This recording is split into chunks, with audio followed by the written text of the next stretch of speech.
Hey guys, welcome back to the channel. In today's video, let's talk about how to update your personal information in Lendingclub. Hello and welcome back. And I'm going to show you right now how to update your personal information in your Lendingclub account. Things like, your address, your phone number, or your email. Let's get into it. The first step is to log into your account. So you want to start by opening the Lendingclub app or logging in through the official website, and then enter your username and password to sign into your account. Once you're in, navigate to profile settings. So just tap on the menu icon. You can usually find that in the top right corner, and then just go to settings or profile.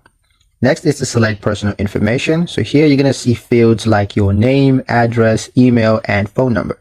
And then you can go ahead and make edits. Just tap on the field that you want to change. For example, if you moved recently, you can just update your mailing address. For security, Lendingclub may require you to verify changes with a one-time code sent to your phone or your email.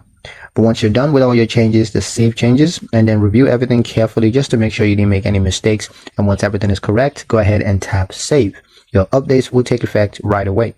A special note, if you need to update your social security number or your legal name, you usually have to contact Lendingclub support directly and provide documentations. And that's it for the video, guys. Hope you liked it. Hope you found the information here useful enough. If you did, like, share, and subscribe for more helpful tutorials. Thank you guys for watching, and I'll see you in the next one.